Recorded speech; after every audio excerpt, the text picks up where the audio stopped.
ஆண்டவரும் இரட்சகருமாகிய இயேசு கிறிஸ்துவின் பரிசுத்த நாமம் மகிமைப்படுவதாக. இன்றைய தியானத்திற்கென்று நாம் எடுத்துக்கொண்ட வேத பகுதி மத்தேயு எழுதின சுவிசேஷம் 11ஆம் அதிகாரம் 28ஆம் வசனம்.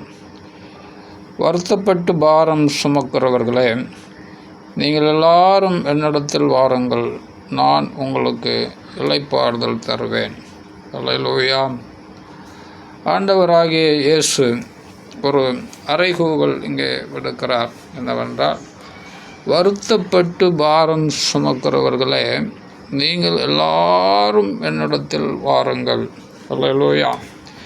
நீங்கள் எல்லாரும் என்னிடத்தில் வாருங்கள்.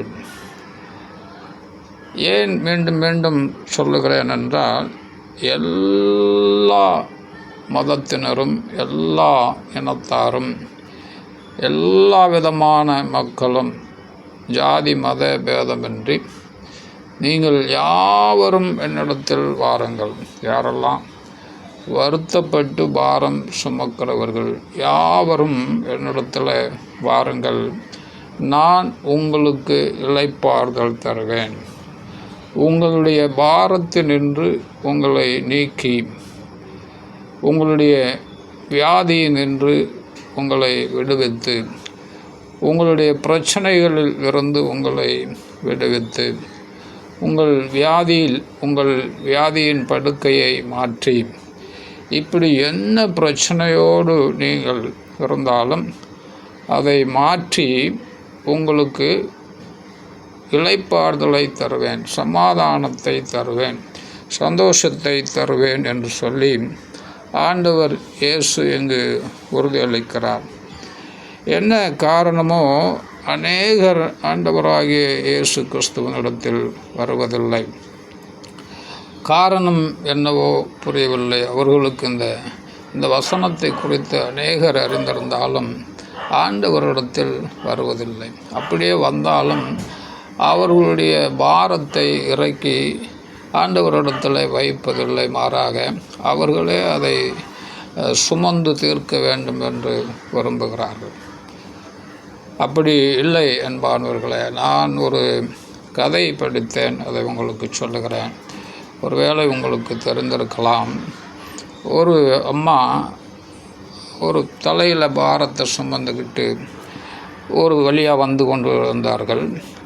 அந்த காலத்தில் அங்கங்கே சுமை தாங்கி என்கிற ஒரு கல் நடப்பட்டிருக்கும். அப்படி சுமை கொண்டு வருகிறவர்கள் அந்த இடத்தில் வரும்போது அதில் இறக்கி வைத்து விட்டு சற்று ஓய்வெடுத்து பின்பு அங்கிருந்து செல்வார்கள். அதுபோல் இந்த அம்மா வரும்போது இதை கண்டு கொண்டு வந்த ஒரு மாட்டு வண்டிக்காரர் இந்த அம்மாவிடம் வினவினார். அம்மா, எங்கே போகணும் நீங்கள் என்று கேட்டார்.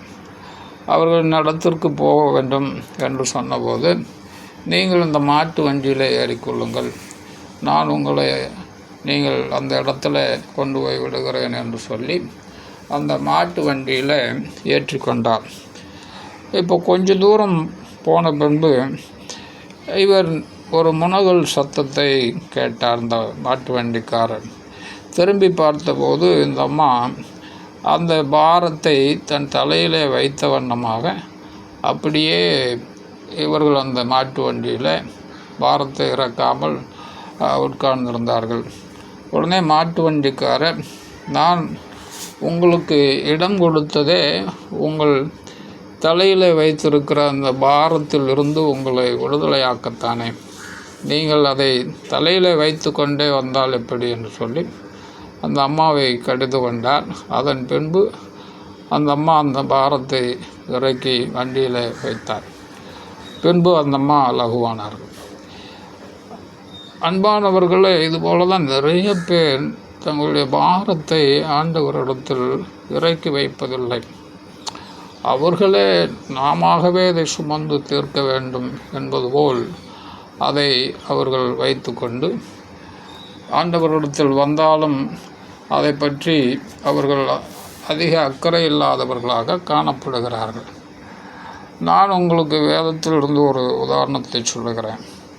ஆண்டவரிடத்தில் உங்கள் பாரங்களை இறக்கி வைக்கும் பொழுது அதை அவர் ஏற்றுக்கொண்டு உங்களுக்கு இளைப்பாறுதலை தருகிறார்.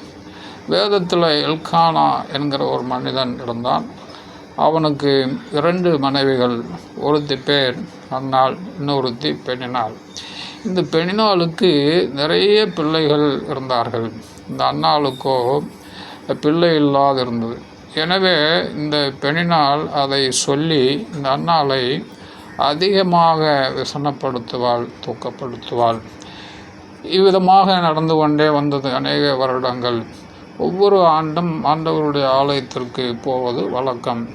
இந்த முறையும் அங்கே போயிருந்தார்கள். இந்த எல்கானா இந்த அன்னாளை மிகவும் நேசித்தபடினாலே அவளுக்கு போஜனத்தின் போது 2 பங்கை கட்டளையிடுகிறான். அந்த காலத்தில் தான் விரும்பினவர்களுக்கு அவர்கள் அதிக பங்கை பிரித்து கொடுப்பார்கள். எனவே அந்த அன்னாளுக்கு 2 பங்கு கொடுத்தாலும் அவளிடத்தில் அந்த சந்தோஷம் காணப்படவில்லை. எல்கானா அவளை அதிகமாக நேசித்தும் அதிகமாக அவளை தேற்றியும் பார்க்கிறான். ஆனால் அவளால் அது முடியவில்லை.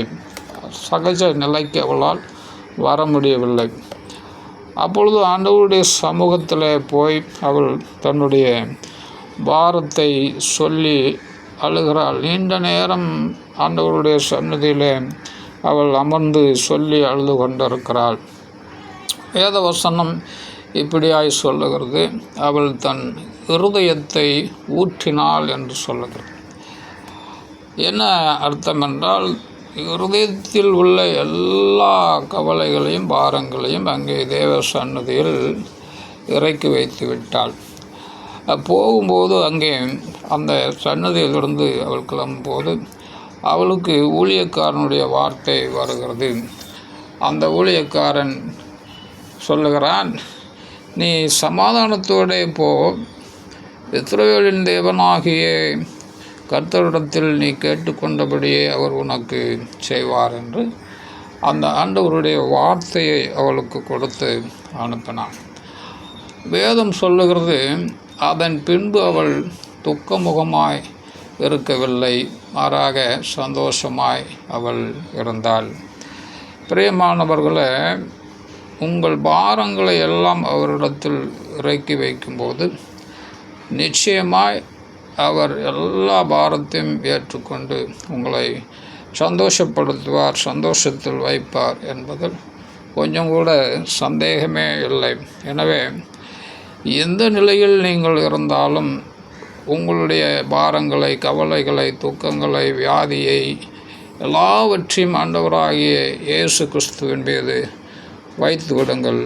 நீங்கள் சந்தோஷமாக இருப்பீர்கள். அல்லேலூயா, ஆமென். கர்த்தர் உங்களை ஆசீர்வதிப்பாராக.